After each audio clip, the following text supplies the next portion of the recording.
My name is Rollo Parsons. I'm a broker and director at Acres Insurance Brokers Limited. I run the Kent operation with my colleague Kevin Hogben.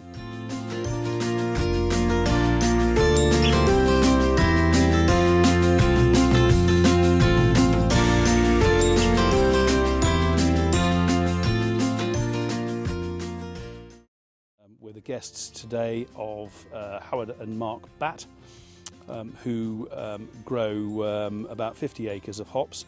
They vary between 50% of hedgerow hops, which are quite an interesting crop. First time I've seen them harvested today. And they are less labour intensive because of course you're growing them up nets. They're a perennial crop, so they continually grow. And they are yielding lighter than traditional tall hops, but don't require the labour-intensive work of stringing and so on.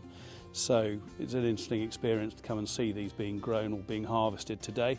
And they also grow the traditional taller hops, and they'll be beginning those in a day or so and continuing with the remaining 25 acres of those, which will take about 5 days to cut to bring in. So we're at Buckman Green Farm, just outside Smarden in Kent, in the Garden of England. It's an absolutely stunning day. We've got the wonderful scent of hops all around us, and we'll go and have a look at the internal workings of the hop picking machine shed later on.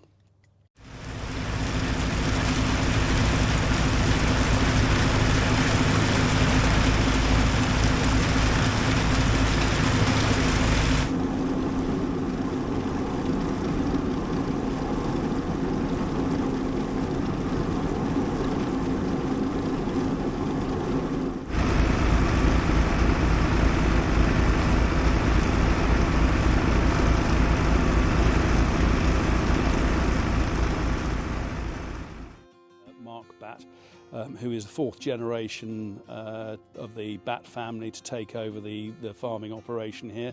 He took over the operation in about 2016 from his father Howard, who'd been running the farm since about 1990. He took on from Arnold, and it was Arnold that bought the farm in about 1960 from the Cornwallis estate, having been a tenant farmer when his father before him, Mark, had taken on the tenancy in about 1917. So there's a lot of history here. It's a wonderful industry. There are those that think it's dying. People aren't drinking as much beer, and fewer hops are being grown. But it's a wonderful thing to see it being harvested. You look at the wonderful machinery that they've got, some of it dating from the 1940s and 1950s, and yet somehow interlaced with laser sensors and other such things.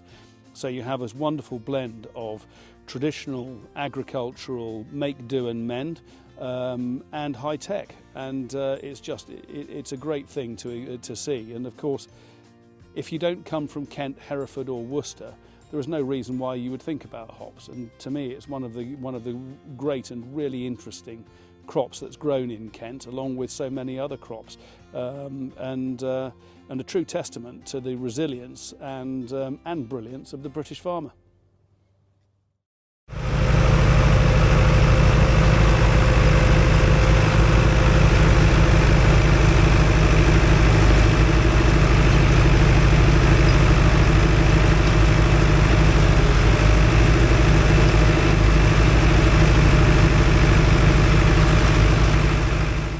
Going to take us around the hop picking line to show us what's going on and how it all works. So you might have seen the mobile pick already in the field. The trailer tips its load here in the slow moving elevator, which we feed here. It's fed into an old machine which is effectively Trigger's broom from 1951. A long sequence of belts, chains, pulleys and fans that work on the premise that a hop rolls and the rubbish doesn't. So it's effectively a form of gravity separation? Yes. Yeah. So you have here a lateral picker here. This basically, its job is to split everything apart and break it up. Yeah. And when you're harvesting the taller hops, that's actually stripping out that machine there. I take it will be stripping out the. So this plucker bank here that we've just walked past, the bines will be fed into there. Yeah. Will get stripped off of the bine. Yeah. And will come in as a lump onto these rollers, which will feed into the lateral, which again will open them out into sort of a loose crop. So that machine there, Mark, is effectively the machine that is being towed behind the tractor and does the same job. So it strips the tall hop bines, whereas the machine that's drawn behind the tractor strips them in the field. Correct. Yeah, dwarf hops, they don't yield as high as the traditional, but they're a lot more effective for smaller farms like myself. Everything can be done with 2 people. And a lot of the labour that is such a high cost in hop production is removed, which is why we really, we've got to put a lot of faith and investment into dwarf hops. So when you're talking about tall hops, the tall hops, they're all strung every year, and that requires a labour gang. And of course, when you're picking on these lines with the tall hops, you need more people in the yard. So the short hops reduce the cost of labour. In the yard, in the growing season, everything. Yeah, yeah. You know, an example, in the winter, tall hops, you're out there vine cutting, and then you'll be out there stringing, and it's massive amount of labour. So once it's out of the end of the lateral picker, it goes through a thing which effectively is a screener, which is a fan, which removes petal and leaf. It's then lifted up to the top of the machine here, which essentially the rest of this is a sequence of belts which I adjust throughout the day, adjusting the angle that more of the hop will roll and the rubbish won't.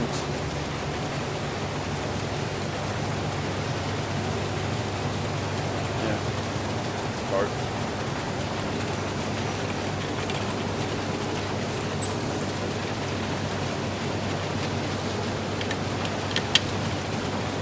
So what Mark's doing is just changing the angle of the screens there, and it's one of these things where a constant situation of monitoring and alteration throughout the day. So this machine, while it's a great piece of kit, constantly needs monitoring and managing. So the clean hop makes its way up this elevator. Effectively what this is just the green hopper, which we're waiting until we have a full oast load, which will then shortly start loading the oast. So this is a modern oast. So you've got an air dryer effectively, you've got a fan with a load of hops down below, and they're blowing warm air up through the mesh floor onto the hops that will be shortly put into this into the oast, and it'll dry until it feathers, i.e. it opens up and the petal comes out, and then it will be sent out of the side here onto that floor, where they'll be swept into the elevator track for the bale press. Yeah, so what Mark's doing here is loading the oast. So that conveyor belt's bringing the hops in, and from the main hopper where all the clean hops are stored, he's mounting it up into a pile at about the maximum height that he wants it, because what you've got to do is you've got to be very careful about how you put the air through the hop. You want to ensure that the temperature is not too great, that it dries the hop to the point where it loses the olefins which create the flavour, and also you don't want too much heat that would cause any damage to the oils which create which are the essential oil in the brewing process. So it's a very carefully controlled process, so you will only have the hops at a certain height and a certain depth, and then you'll have a reasonably constant drying process. If you have less, it's going to dry quicker and it needs more attention, because what you don't want to do is to allow the hop to dry to the degree that it goes beyond the point of no return.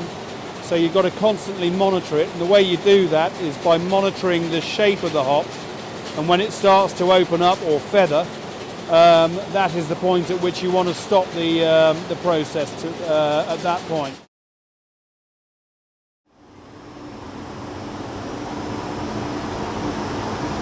So can you regulate the level of heat with the shutter? Yeah, well that regulates the airflow. Right, okay, yeah.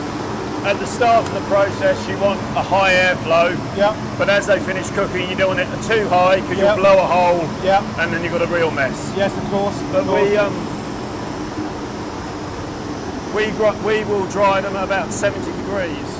And what we have is two banks of temperature sensors. Yes. That will fluctuate an up flame and a down flame. Okay. And when the differences between the two come more constant, yes, we know that they're close to being ready. Got it. But you still get in there, take a sample. That's it. Yep. Yeah. And you're looking for the hop to feather slightly. You no, you want it to break up. Yep. With completely in your hand with no fat ones. We'll go up and have a look at some dried hops. Yeah, that'd be grand. We operate a two-tier system. There's lots of variations. How it works, you'd see me loading the top. Underneath this, there's 6 bins that also have a load of hops. You drop them down for an articulated floor. Load the top so it's more fuel efficient to have 2 loading. These are dried down to about 7%. Yep. It's still a game, but what you have to do is you're rubbing them and you see how they're breaking up without any fat innards. Yes. See, I've got 1 in a handful and that's about bang on. I know that will be about 7%. Right, okay, yep. If you don't dry them enough, it affects the flavour, the quality. Yep. And also when they're in storage, they can perish. So John's here using our press, which is an RB60 bale press. The newest piece of kit on the farm, probably we've had it about 20 years. Yep. We used to load into pockets that were cylindrical, weighed about 90 kilos, nightmare to handle. So that was the traditional Zetner? Yeah. That's it. We still measure in Zetner. Yeah, still measure in Zetner, but they're not the actual hot pocket that they were. This system is so much better. Well, it's stackable for a start. It's stackable, but also it means the person pressing can be 2 places at once. Yes. It's just myself and John who run the machine shed. Yes. So we're constantly tiptoeing around each other, trying to keep the wheels turning. Again, it's extremely simplistic. It'll feel to that level, the laser, you'll see it blink on. Laser cuts it off.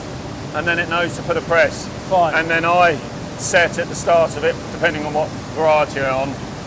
Through experience, I know roughly how many presses I need to get the desired weight. And you're aiming for about 60 kilos. So 60 kilos in a bale? Yeah. Right, okay, fine. Hence RB60. Yeah, so right, okay, fine. So you then end up with I suppose roughly 9 of those to a Zetner. No, a Zetner is 50 kilos. It's 50 kilos? Yes. I'd always got it wrong. I'd always thought it was 500. God, no wonder I got funny looks.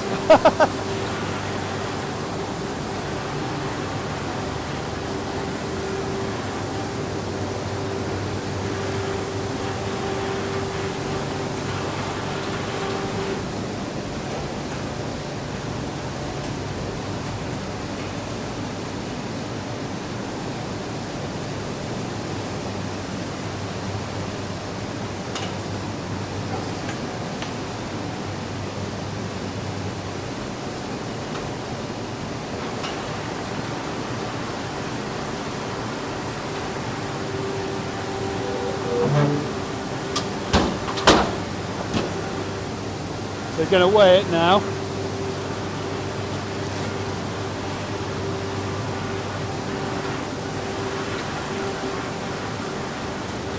$55.3. Not bad. We're going to probe it and check for moisture.